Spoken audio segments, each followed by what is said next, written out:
धर्म की खोज पुनः उस रस की खोज है जिससे हम वंचित हो गए, जो हमारी निजी संपदा है, जो होना ही चाहिए। उपनिषद कहते हैं रसो वैसा, उस परमात्मा का स्वभाव रस रूप है, उसी रस की खोज है धर्म। बुद्ध ने आज के सूत्रों में उस रस की खोज के लिए कुछ बड़ी बहुमूल्य बातें कही हैं। पहले सूत्र, न कहापं वस्सेन तित्ति कामेषु विज्जति अपसादा दुखा कामा इति विज्ञान पंडितो अपि दिव्येषु कामेषु रतिंसो नाधिगच्छति तनक खैरतो होती सम्मा संबुद्ध सावको। यदि रुपयों की वर्षा भी हो तो भी मनुष्य की कामों से तृप्ति नहीं होती। सभी काम अल्प स्वाद और दुखदायी हैं, ऐसा जानकर पंडित देवलोक के भोगों में भी रति नहीं करता है और सम्यक संबुद्ध का श्रावक तृष्णा का क्षय करने में लगता है। इसके पहले कि हम सूत्र समझें, सूत्र की पृष्ठभूमि समझ लेनी चाहिए। कब बुद्ध ने ये सूत्र कहा, कब ये गाथा कही? एक भिक्षु था बुद्ध का, उसका नाम था दहर। उस भिक्षु का पिता मरते समय अपने बेटे को देखना चाहता था, लेकिन दहर गांव के बाहर गया था, तो देखने चाहते हुए भी पिता देख नहीं पाया। मरते मरते इस बेटे का नाम ही उसकी जबान पर, उसके मन, उसके चित्त में था। नाम लेकर रोते रोते ही वह मरा। मरने के पहले उसने अपने छोटे बेटे को 100 स्वर्ण मुद्राएं दी और कहा कि जब दहर आए तो मेरी तरफ से उसे भेंट कर देना।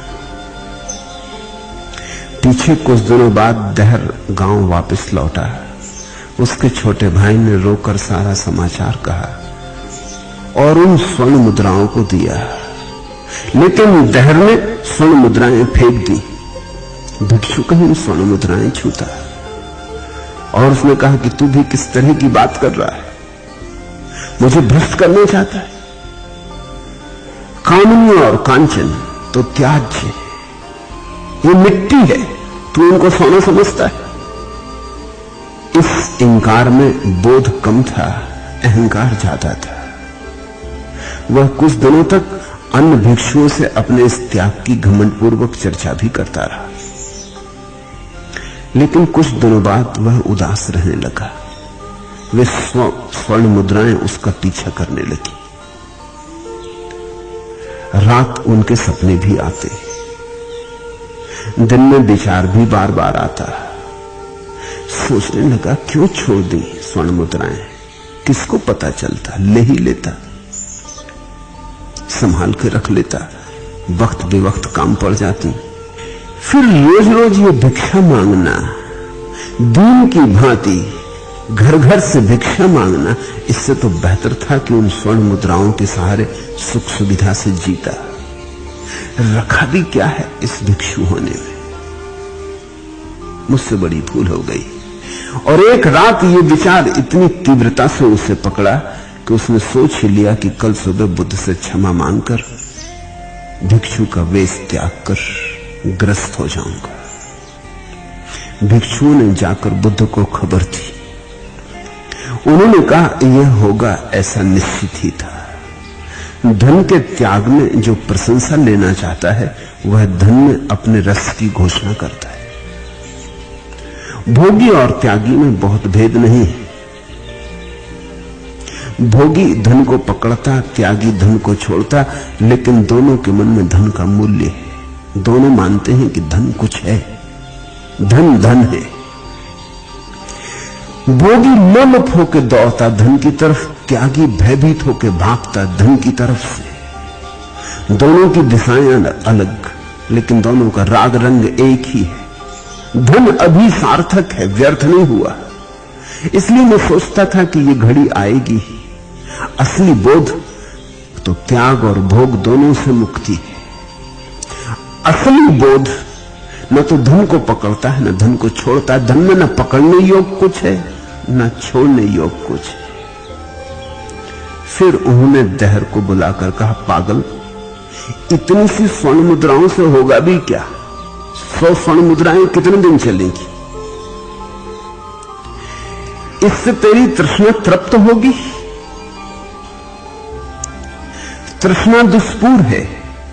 ये थोड़ी सी स्वर्ण मुद्राएं तो और भी अग्नि में घी का काम करेंगी। और तब उन्होंने ये गाथा कही। ये भिक्षु दहर को कहे गए वचन। तो पहले तो इस घटना को ठीक से समझ लें, आत्मसात कर लें। पहली बात, पिता मर रहा है लेकिन अपना स्मरण नहीं हो सकता। मरते वक्त भी आदमी और का ही स्मरण करता रहता। ये भी कैसा पागलपन है। जीवन गंवाते हम, मौत का अपूर्व क्षण भी गंवा देते हैं, दूसरे का ही स्मरण चल रहा है। मरते क्षण भी रो रहा है बेटे के लिए, अपने लिए कब रोओगे? मरते क्षण भी बेटे की याद कर रहा है, अपनी याद कब करोगे? जीवन भी गंवाया दूसरों की याद में। मरने की घड़ी भी होश नहीं आता। मौत जैसी पीड़ादायी घड़ी में भी तुम जागते नहीं। मौत का त्रिशूल तुम्हारे प्राणों में छिदा जाता है, फिर भी तुम जागते नहीं। तुम्हारी नींद अद्भुत है। मरते समय आदमी अक्सर ही वही याद करता करता मरता है जो जीवन भर किया, जो जीवन भर का सार निचोड़ है। अनेक लोग सोचते हैं कि मरते समय प्रभु का स्मरण कर लेंगे। इतना आसान नहीं। अगर जीवन भर प्रभु का स्मरण किया हो तो ही मरते समय स्मरण प्रभु का होगा।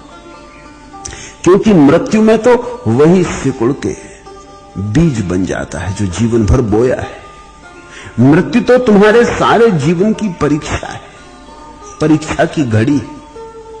ऐसा थोड़ी कि जीवन भर कुछ भी किया और मृत्यु के क्षण में प्रभु को स्मरण कर लिया। किसको धोखा दे रहे हो? मृत्यु तो सील मोहर बंद कर देगी। तुमने जीवन पर जो किया है उस पर पूरी सील मोहर लगा देगी कि ये तुम्हारी कथा है। मृत्यु तो संक्षिप्त में एक वक्तव्य में तुम्हारे जीवन को निचोड़ लेगी। लेकिन लोभी आदमी सोचता है कल प्रभु का स्मरण करेंगे, जरूर करेंगे कल। अभी तो घर है, द्वार है, बच्चे हैं, बेटे हैं, पत्नी है, दुकान है, बाजार है, अभी तो और 1000 काम है। प्रभु को देख लेंगे आखिर में। तुम्हारी जीवन की फेहरिस्त पर प्रभु का नाम अंत में लिखा है, और जिसकी जीवन फेहरिस्त पर प्रभु का नाम अंत में लिखा है वो कभी स्मरण न कर सकेगा। वो जीवन की फेहरिस्त कभी पूरी ही नहीं होती। वो फेहरिस्त बढ़ती चली जाती, वो बड़ी होती चली जाती। 1 में से 2 चीजें, 2 में से 4, 4 में से 10, 10 में से 1000 निकलती आती। हर रास्ते से 2 नए रास्ते निकल आते और हर शाखा 2 शाखाओं में टूट जाती। और तुम दौड़ते चले जाते, दौड़ते चले जाते। जाल बड़ा होता चला जाता है और जीवन की संपदा और शक्ति और ऊर्जा कम होती चली जाती। और तुम सोचते हो अंत में प्रभु का स्मरण कर लेंगे, या अपना स्मरण कर लेंगे, या अंत में कर लेंगे ध्यान। मेरे पास लोग आते हैं, वो कहते हैं कि संन्यास तो लेना, लेकिन अभी नहीं, अभी तो बहुत कुछ जीवन में करने को पड़ा है। जैसे कि संन्यास तब लेना है जब जीवन में कुछ करने को न रह जाए। कभी ऐसा हुआ है? कभी किसी के जीवन में ऐसा हुआ है कि ऐसी घड़ी आ गई हो कि अब करने को जीवन में कुछ भी नहीं रह गया? कभी ऐसा नहीं हुआ। जीवन ऐसा मौका ही नहीं देता। जीवन तो एक काम पूरा नहीं हुआ कि 10 नए काम शुरू करवा देता। एक वासना चुकने के करीब आती नहीं कि 10 वासनाएं पैदा हो जाती। वासना बड़ी जन्मदात्री है, 10 बच्चे पैदा कर जाती। ध्यान बांझ है, विचार बांझ नहीं है। समाधि बांझ है, उसमें से फिर कुछ पैदा नहीं होता। लेकिन वासना बांझ नहीं है। वासना तो खूब पैदा करती, एक वासना से दूसरी, दूसरी से तीसरी, चलता जाता। श्रृंखला का कोई अंत नहीं। ऐसा ही समझो कि तुमने एक कंकड़ झील में फेंका, शांत झील, एक कंकड़ फेंका, जरा सी लहर उठती है, लेकिन एक लहर दूसरी लहर को उठाती, दूसरी तीसरी को उठाती। एक छोटा सा कंकड़ मीलों लंबी झील पर लहरें उठा देता है। ऐसी वासना है, एक छोटा सा भाव वासना का, और लहरी लहर तुम्हारी चेतना के झील पर फैल जाती। वासना उठानी तो बहुत आसान, हटानी बहुत कठिन, क्योंकि जब तुम उठाते हो तब छोटा सा कंकड़ काम दे देता है, लेकिन जब बिठाने चलोगे तो सारी झील बड़ी है, सारी लहरों को बिठाना बहुत मुश्किल हो जाता है।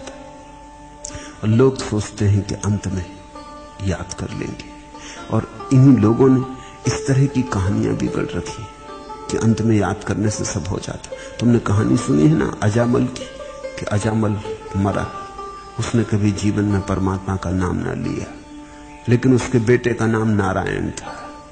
मरते वक्त उसने बुलाया, नारायण नारायण तू कहां है?